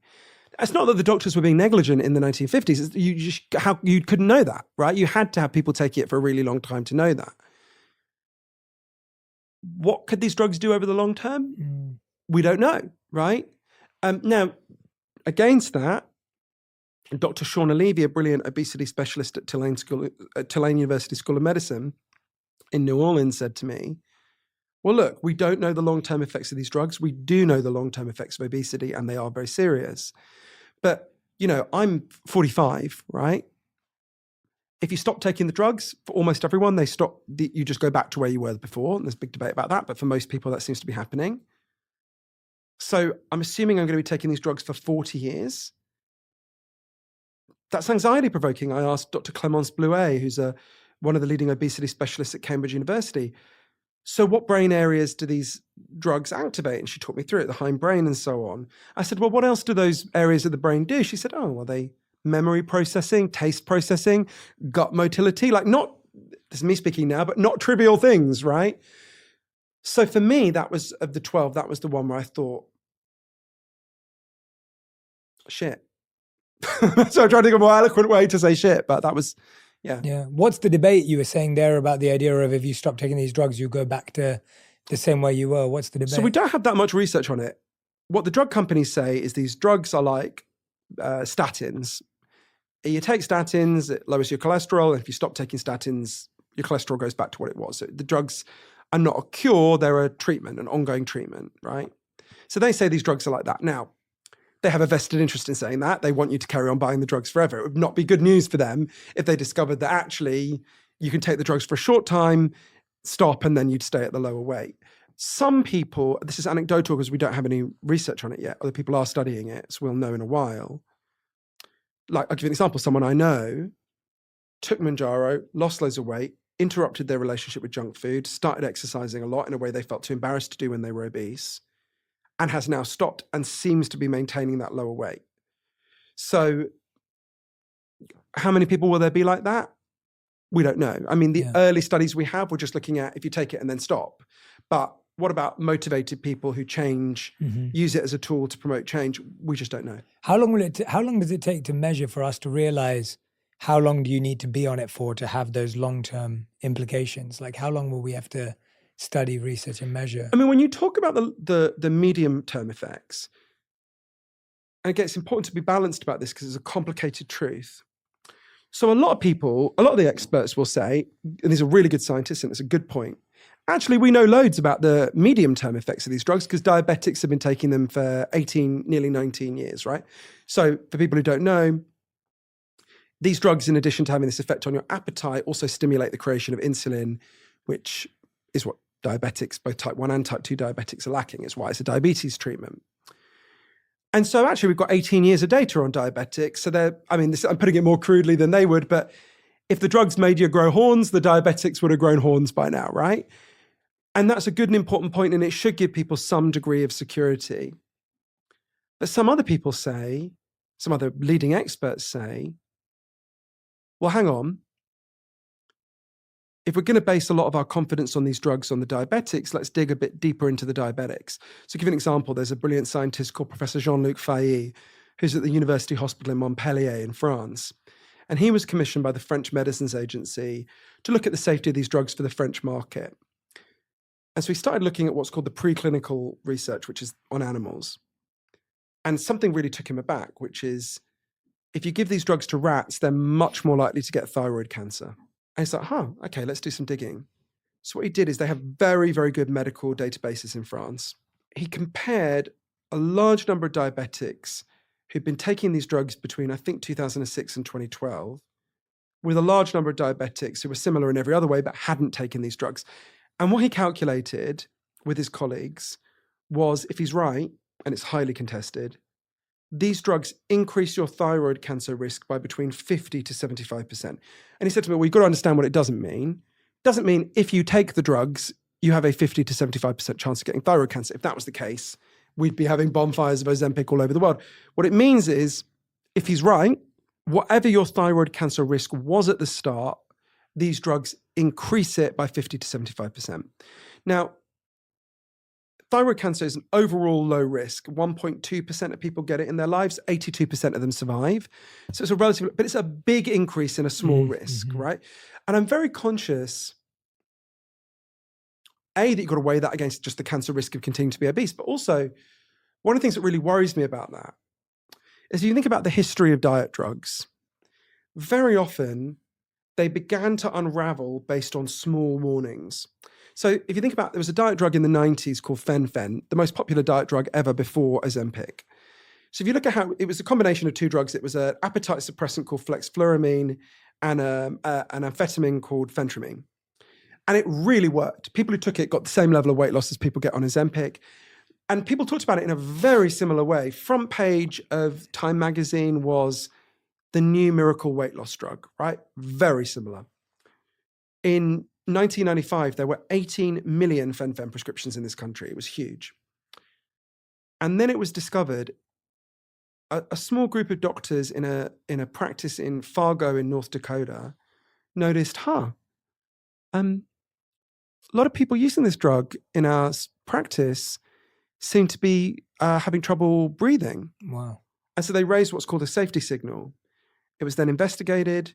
It turned out these drugs caused in a lot of people something called primary pulmonary hypertension, a horrific condition where the blood vessels in your lungs contract and you can't breathe. It kills you. Or it can kill you. And if not, you're on oxygen the rest of your life. It's horrendous. So it obviously got withdrawn from the market, led to the biggest payout in the history of the pharmaceutical industry, $12 billion. Actually emerged, the drug companies had known about this risk all along. You look at the stuff the drug companies, one of the documents that was presented at the civil case was just someone saying, one of the people at the drug company saying, am I going to have to spend my retirement writing compensation checks for silly fat women with lungs who can't breathe? I mean, horrendous, right? Now, I want to stress, Eli Lilly and Novo Nordisk, I'm very happy to criticize drug companies. I do it a lot, but they are not shysters like those people were. They are reputable drug companies. There's no reason to believe that they're like that. But I'm conscious that small things could lead to the whole thing unraveling. We need to be vigilant. I'm alert to that. It's why if you have thyroid cancer in your family, I was going to say I recommend, it doesn't really matter what I recommend, the FDA recommends, don't take the drugs. It's not a good idea. Are there any others in that line? Loads. I would, there's all sorts of things, all sorts of categories of people I would say shouldn't take it. If your BMI is lower than 27, don't take it. You're incurring all the risks for none of the benefits. If you have thyroid cancer in your family, if you have a history of eating disorders, there's a whole array of people who should not be taking it, who currently are taking it. Another big one, which obviously doesn't apply to me, is if you think you might get pregnant. So one of the things that really worries me is we have really no data on what it does to people who are pregnant. Obviously, you're told to not take it if you think you might get pregnant, but people get pregnant in all sorts of ways, you don't expect. So we know rats, when they're given semaglutide, the active component, are much more likely to have children with birth deformities, fetuses with birth deformities. Dr. Stanwood, who I mentioned before, at Florida State, said to me, again, stressed, he's broadly confident, but has to alert people to potential concerns because he's a very responsible scientist. He said, to think about this, you might want to look at the long-term research on mothers who are exposed to contaminants when they're pregnant. So think about, for example, mothers who are exposed to lead. This happens scandalously frequently in this country because a lot of poor people still live in housing that still has lead in it. And still get water from, we know about Flint, Michigan, but actually in lots of places get water from pipes that are made of lead. It's insane that in the richest country in the world we allow that, the poisoning of children. But anyway, if you look at mothers who are pregnant and get exposed to lead during pregnancy, actually their babies look like all the other babies. It seems like there's no difference. But when those kids get to be 12, 13, we know that they have less impulse control. They're more likely to have attention problems. So it seems to have affected their developmental trajectory, even though that wasn't immediately obvious at first. Right. Could that happen with these drugs? Yes. It might not. It might affect their trajectory in a positive way. We don't know. Maybe they'll be less likely to become obese. It could have a protective effect on that. But it's just disturbing when you look, it's a really weird feeling to go all around the world interviewing these leading experts, sit with them, and to realize, this is an experiment on millions of people, and I'm one of the guinea pigs. shit, right? It's a weird feeling, right? Yeah, it's and it very makes me weird. angry that we've been put in the position where we have to make these choices. Like I say, there are countries that don't have to make these choices because they didn't allow their population to be fucked up with processed and ultra-processed food in the first place. And that pissed me off. Yeah. What has been the most horrific Ozempic story so far? Most horrific Ozempic story. Well, I interviewed people who've gone through rough experiences. I want to stress this is very rare, but there's a condition called pancreatitis, which is excruciatingly painful. It's basically where your pancreas doesn't work properly. Doctors compare the pain of pancreatitis to being stabbed, and it makes you 9 times more likely to get pancreatitis when you take these drugs. So pancreatitis is very rare, but it's obviously a huge increase in this very rare thing. I interviewed a woman called Michelle Stesiak who lives in Myrtle Beach in South Carolina, which is a place I only thought existed in country songs until I interviewed her. And Michelle said to me, she went for Ozempic for weight loss. The doctor said, there's these rare side effects. One of them is pancreatitis. She said, no, my luck, I'll probably get it. And she started taking it, lost loads of weight. 6 weeks later, she went to visit her daughter in Pittsburgh. And she woke up, she said, in the most excruciating agony she'd ever been in. She felt like she was being stabbed all over her body. And she was rushed to hospital. And they identified pancreatitis. And the first thing they said was, are you an alcoholic? She said, no. Then they said, are you taking Ozempic? She was like, yes. So that was probably Michelle said to me, I've had children. It was much worse than the pain of childbirth, right? So, which thank God you and I will never have to go through, but unless you've got something you want to announce, Jay. But there's some real horror stories. Most people are not having these horror stories. Most people are having, I want to be responsible. Most people's experience is more like Jeff Parker or Oprah than it is like, Michelle. Yeah. But that's now. 20 years from now, 30 years from now, 40 years from now, we don't know what the picture will be, which puts us in this difficult position. So we've got some questions from the team yes, that I tell wanted me. to refer to. Hello, team. This is the team. So what is your view on when Ozempic should be used for kids, if at all? For me, the debate about Ozempic for kids threw open the whole thing for me because for so many reasons. Because it's when you look at kids that you realize how this is a crisis created by the fast food industry, right? And by processed food industry and by the fact that we as a society have allowed that industry to poison our kids, right? Think about where we are in Brooklyn. Try walking around Brooklyn with a kid and them not seeing ads the whole time saying, you don't feel good? Hey, stuff your face with our shit, right? The first thing I want to say is this is a crisis created by them and we need to stop them doing that. And we can do that. And I went to places that have done it. But given that's where we are, I think people are in a really tough position because I'm very sympathetic to both sides of that debate. So for example, I interviewed a really lovely woman called Deborah Tyler, who's a nurse in Connecticut. Her daughter was very severely obese from when she was very young. And she took her daughter to the doctor when I think she was 8. And the doctor said she had liver problems. And she's like, can you imagine when you've been told your child has liver problems at the age of 8? And she faced this agonizing decision about whether to put her daughter on Ozempic. And in the end, she decided to do it. And her daughter's liver problems have gone away. So I have, and she's still very agonized about it. All the problems are accentuated when it comes to children. I mean, there are benefits. Dr. Giles Yeo, who's one of the leading experts at Cambridge University on obesity, explained to me, if you are obese when you're a child, it is very hard to become unobese. I mean, you're unusual, right? It happens. You're proof of that. There are other people who are proof of that, but most people don't, right? It's really partly because as you become obese, all sorts of changes happen in your brain that make it very hard to go back, that I go through in the book. So there's a case for dealing with it early, right? And we know childhood obesity, has really devastating impacts on your health throughout your life and radically shortens your life on average. There are other people who I have a lot of sympathy for, like Professor Dan Cooper, who's at UC Irvine, who say, well, and I can't believe anyone would disagree with this, we need to deal with the underlying causes, but the environmental factors, but B, children are not miniature adults, right? This could affect children in different ways. For example, one of the things children use calories for is bone mineralization. And if you don't have enough calories, maybe your bones don't form properly. Maybe they'll become osteoporotic as they get older. So It's really complicated. Novo Nordisk is currently doing a trial on giving these drugs to children as young as 6 years old. It turns my stomach. It's a sign of a sick society that we've reached this point. We need to fix the society. But if you're trapped in the choice that Deborah Tyler is trapped in, honestly, I think I would probably do what she's done, and I would feel as anguished as she does about it. So this came up with what you're just mentioning now. Like, what is your view on Oprah's Ozempic special, and what were the benefits and some of the challenges that came from it on people's perspectives? So I can't think dispassionately about Oprah, right? Like, I know everyone loves Oprah and a kind of, oh, we love Oprah. Oprah is one of the 2 or 3 humans alive who has most influenced me. Like when I was a kid, you remember this when we were kids. I remember it so vividly. The Oprah show would be on at 5 p.m. on Channel 4, right?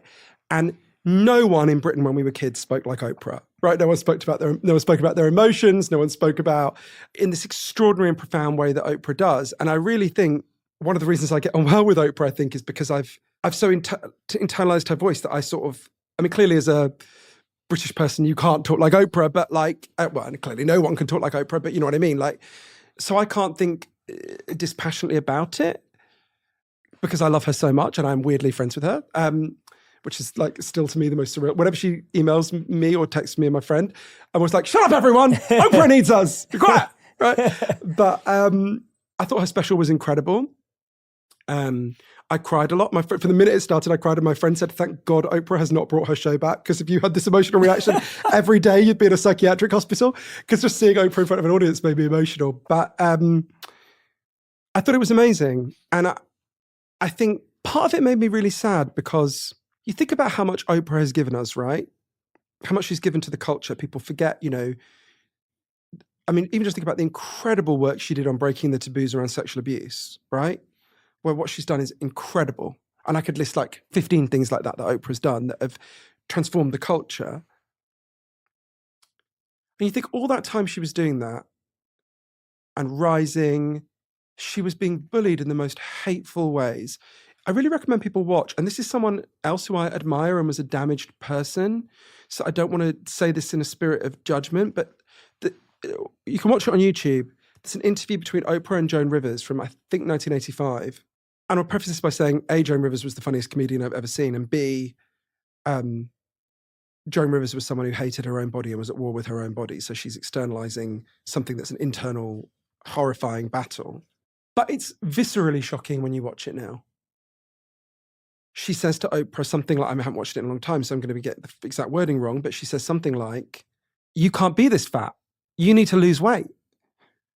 And it's not said as a joke. It not framed as like, I mean, it wouldn't be acceptable as a joke, but it's not even framed as a joke. And you can see Oprah just looks really thrown and makes some joke about herself, because what else could she do? But you think, God, that's the Tonight Show. They're on the Tonight Show, right? That's because Joan was the guest host. How many people watch that? 25 million people? That's being brutally shamed in front of 25 million people. And you think Oprah's carrying that the whole time. She's torturing herself. You know, the famous image of her with the thing that represents as much fat as she's lost. And you think, God, I feel so sad. Even if you're Oprah, you get tortured about it, right? You just realize. So to see her overcome that and see her looking so well and to see her given a space beyond that stigma, I found incredibly moving. But that's tied up for me with so many other feelings about Oprah that I can't really, No, for sure. And do you feel like some of that stigma is now going the other way too, right? Oh, you lost weight because of Ozempic. So then that stigma creeping in. I think what's happening is a complicated thing. Just like the drugs interrupt the way we eat and bring to the surface these emotional feelings we didn't know were there, I think culturally, Ozempic is leaching out some deep underlying ideas about obesity. So, for example, I'm experiencing them to myself. When I was taking the drug, I kept thinking, I'm cheating. I'm doing something wrong. I'm thinking, that's really weird. One of my best friends takes statins, right, to lower his cholesterol. I've never once thought cheating to get lower cholesterol than me. You'd think I was crazy if I said that, right? That's really weird. What's going on here? And I think it lies with, I looked a lot into the history of obesity and how we talk and think about it. So if you look back in the 6th century, the Pope Gregory I, was the first one to lay out the 7 deadly sins. And one of them is gluttony. And it's always depicted with like some hugely fat person pigging out. It's very deep in our kind of psyches to think of obesity as a sin, right? And one of the ways you know that is, what are the forms of weight loss we admire? There's basically only one form, and it follows the classic Catholic pattern of like the sinner. You're a sinner, you've got to be tormented, you've got to go through hell and purgatory, and then we'll forgive you. So think about that game show, The World, is it called The Biggest Loser? Mm-hmm. Repulsive and wicked show, in my view. But it's where people haven't seen it, people are very unwell, very seriously overweight, are humiliated, made to take part in very extreme and in fact dangerous forms of exercise and starve themselves. And whoever loses the most weight is the biggest loser and therefore wins. It's like, oh yeah, if you torture yourself and go through agony, then we'll forgive you for your sin. Then we'll go, well done, good job, Joe, right? But I think one of the things that's weird with Ozempic is it's so easy, right? So it's like, I think a lot of people look at it and go, well, you haven't paid for your sin, right? You haven't suffered. If you suffer, we might forgive you. You suffer with bariatric surgery. I also think it underlies, you think about cheating, right? In this culture, which makes it so easy to overeat and be obese and so hard to be healthy, lots of people are making daily sacrifices to not gain weight, particularly women. They're starving themselves, they're denying themselves, they're going hungry, they're doing extreme forms of exercise. And I think to them, people like me must look a bit like Lance Armstrong looks to a cyclist. It's what you bastard. I work so hard for this and you just inject yourself once in the leg a week and you get the same benefit as me. Screw you. I can see where that impulse comes from. And I think we have to acknowledge those feelings are there. They were there in me. They're there in everyone. I think you can't live in this culture and not absorb those ideas at some level. But then we have to say, okay, well, I don't think obese people are sinners. I think we're typical products of this environment. And I'd hope we can move beyond the ideas of a 6th century Pope. But also in terms of being in a race and competing against each other, well, we are competing, but it's not me against you. It's all of us against the forces driving up obesity, which are the processed food industry. If we reframe it that way, we can get out. Look, we live in as you know very well, a toxic age where, every conversation turns toxic very quickly, partly because of social media algorithms, which prioritize negativity, all sorts of factors that are going on. If we want to have a non-toxic conversation about obesity and about Ozempic, I think we've got to acknowledge that those ideas about sin and cheating are there, and then we've got to move beyond them. Well said. Well said, yeah. I wonder whether did you dive into any research on investors in fast foods and weight loss drugs? Did you find any patterns between? I didn't, but I'd be surprised if, and there was some reporting in the Washington Post, which I only read briefly, so I don't want to get it wrong, but if I remember rightly, I don't know this, but I suspect the fast food industry will soon be funding anti-Ozempic propaganda, just like the tobacco industry used to fund, claims that smoking isn't bad for you, did for years and years, or like the oil industry still funds claims that global warming isn't happening or is actually a good thing, or, I would be amazed if that isn't. I mean, they're going to lose a lot of money and they are some of the most profitable companies in the whole world. So I suspect they're already doing it, but I don't know. Yeah. Yeah. No, it's an interesting to think about because I feel like part of the environment we all live in is somewhat of an illusion and ignorance of not understanding who's behind the narrative storytelling. When fast food first came around, how did everyone not go, wait a minute, this is going to ruin the world? Like, how did we not do that? Or when, as you said, we're trying to find artificial solutions to artificial problems. And now that we're living in an artificial world, it's like, well, where did we allow that to happen? And I want to talk about Japan in that vein, because that was a place where you found that at least tried to deal with this in a much healthier, smarter way. This completely blew my... Have you been to Japan, by the way? So that's number one on my list right now. Okay, if there's one thing you take away from this conversation... Go to Japan. Go to Japan. I expected it to be great, and it massively exceeded my expectations, but it's completely amazing. I'll give you a list of things to do. But so Japan is really important because some people say about these drugs, look, if a country gets to be rich, people are going to have more food than they can eat. Obesity is just inevitable, right? And therefore, these drugs become inevitable.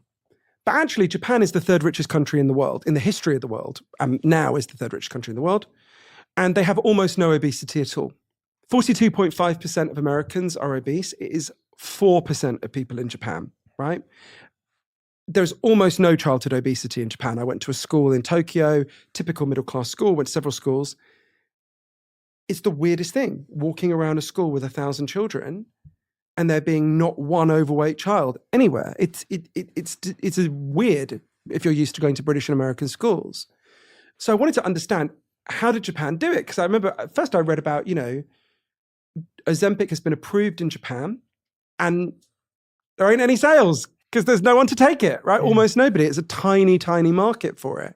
And it's kind of weird that we expect Japanese people to look like sumo wrestlers. It would be like expecting an American to look like a bald eagle. And at first I thought it must just be that Japanese people won the genetic lottery, right? But that's not true. We know that because in the late 19th century, lots of Japanese people moved to Hawaii. I was just there. And they've been there ever since. And Japanese Hawaiians are almost as overweight as other Hawaiians. So, and it's not that their genes suddenly mutated in the 120 years since. So something else is going on, right? There's something in the environment that's driving up obesity in our societies and hasn't in Japan. And there's so many fascinating things about this. The most important to understand is Japan deliberately created an environment in which it is hard to get fat and hard to eat badly. If you go back to the 1920s, Japanese people had one of the worst diets in the world. They only ate protein on average once a week, right? They were quite unwell. They had poor life expectancy. And the Japanese government at the time deliberately transformed the society, not for a good reason. It's because they wanted to have an army to go and invade the rest of Asia. So we all got our motives for weight loss, not the best one. But whatever, it worked, right? And they deliberately created this new diet and this new way of being, which is now continued in policy in Japan. So I went to a school, like I say, in Tokyo to see how does it begin. There's lots of layers at which they do this. And I was greeted at the door by a woman called Harumi Tatibe, who's the nutritionist at this school, Koenji School. Every school, by law, in Japan has to employ a professional nutritionist. It's a difficult qualification to get. It's 3 years on top of your teaching qualification. Your job is to design the food that the kids eat. By law, the kids can't bring packed lunches. They have to eat what's prepared there. And that food has to be fresh, prepared on the day, and have no processed ingredients at all. And then they use this healthy food, which has to contain all the food groups every day, to educate the kids about how to make their bodies healthy. So, they're eating this food, and Japanese people love food. It's not a place where people deny themselves food. They love it, right? So I'm with this group of kids. They're eating the school lunch, which literally is more like something from Nobu than like anything we ever ate at school, right? And they're eating it. And I say to these kids, through my translator, Chie, I said to these kids, I'll never forget it. This is the class I think of in particular. There were 9, 10-year-olds. I said, what's your favorite food? The first kid said, broccoli. I love broccoli. I was like, okay, little freak. Said to the next kid, what's your favorite food? She said, white fish. I said to the next kid, and she said, boiled white rice. And I turned to Chie and I said, are these kids trolling me, right? Their favorite foods are broccoli and what? And Chie, like all Japanese people, could not understand why I was puzzled and said, well, what do you mean? We teach our kids to eat healthy food. Don't you do that? And every food group they have a rope, a colored rope. So they when they're eating the calcium, she holds up the white rope. She goes, this is calcium. What does it do? And someone yells out, it makes your bones strong. And she goes, the red rope, this is carbs. What do? Give you energy. And she ties the ropes together in every lesson. And that's a rounded meal that you should have in every meal, right? So they teach kids from a very young age how to nurture their bodies. And I was with these kids and I couldn't resist the temptation. I pulled up on my phone videos of British and American school meals. And these kids reacted like I had shown them an ISIS beheading video. They screamed. They were like, what did they say to me? Where are the vegetables? I said, there are no vegetables. They said, where's the salad? I said, there is no salad. They were just complete. And it was very touching. One little girl put her hand on my shoulder and said, I'm worried about you. It was completely adorable, right? It begins there. And then all through the society, there are measures taken to make processed food. You can buy it if you want to, but it's very much a minority pursuit.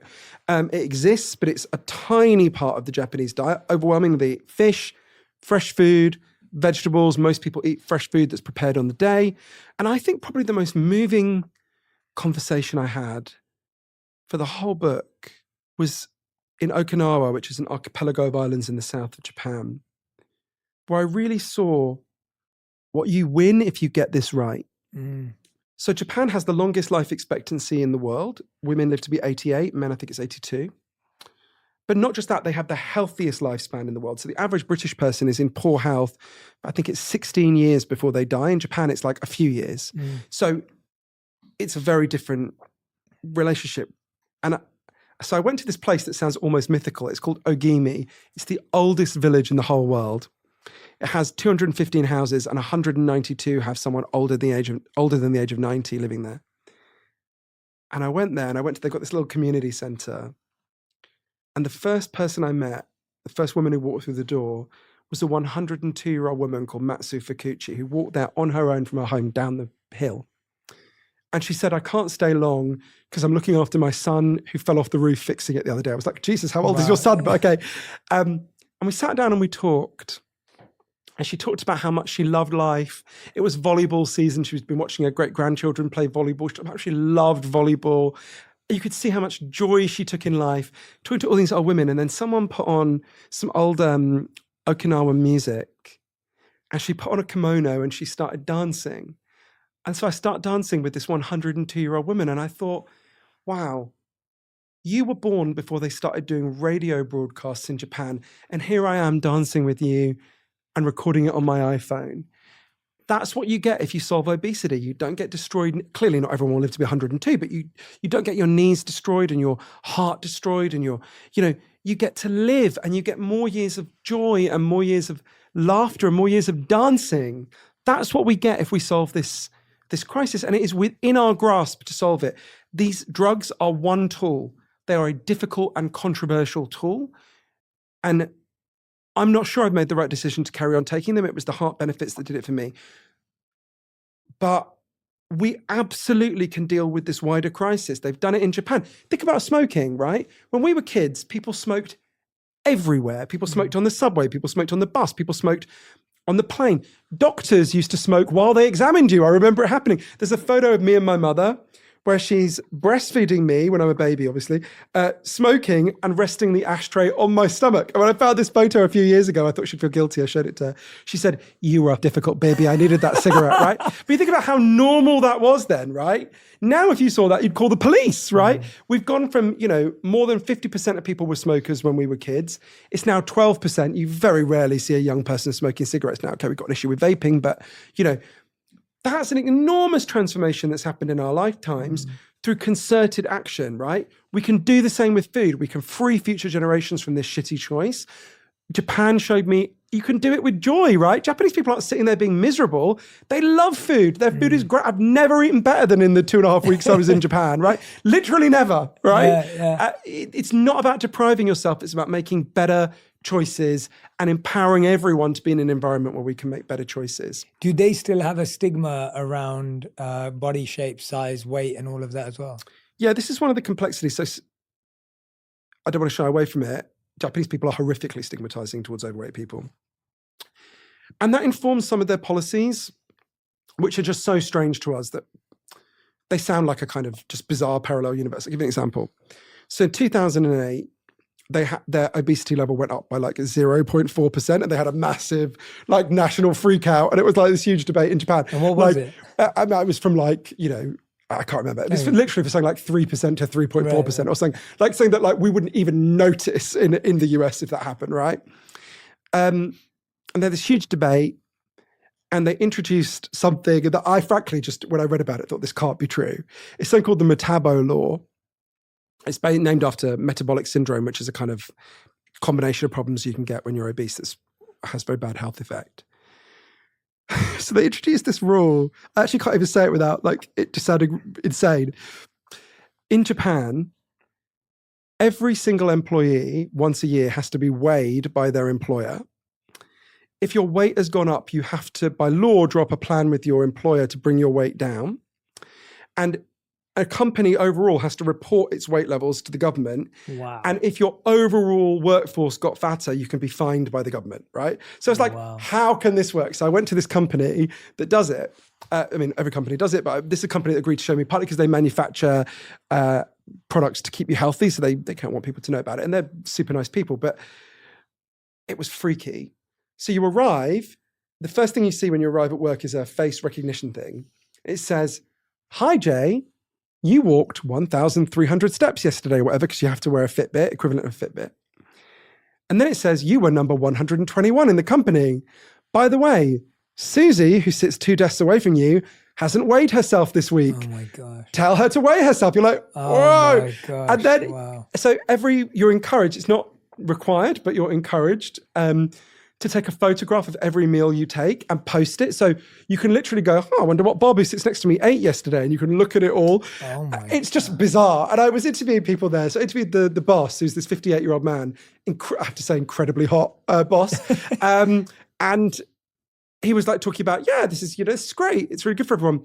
And I was interviewing the employees and they would go, this really helps me be healthy. And I would kind of go, right, so if you did this in the US or Britain, we would burn the office building down. And they genuinely didn't understand what I was saying. They would kind of go, well, why? Mm. It really was a moment where I felt like a profound cultural chasm, right? I thought, you're not like us. And we're not like, as in we can't, just as so they can't understand us, we can't understand that. Yeah. Exactly. So there are lots of things about the Japanese model I definitely would not, we couldn't integrate that even if we wanted to, but if we could, I wouldn't want to. Mm. So there's lots of things about the Japanese model we can't integrate, including just shame, right? It's a very, particularly to women who are overweight, it's really brutal, the shaming there. So there's lots of things we wouldn't want to integrate and lots of things we would. Yeah. It's one thing that has stayed with me as we've been on this beautiful journey together today. I feel like I've learned so much from you. I learned so much from the book. I really want people to read the book, to dive into it. We've kind of nicely visited different chapters and different sections inside of the book. But there's one thing that stayed with me, and it's this idea of, even after being on Ozempic, if people are unable to change their eating habits, even though they're satiated quicker, does that not necessarily double up on the health problems too? So it inevitably changes your eating patterns in one key way, that you eat much less. Right. But an issue, and this was definitely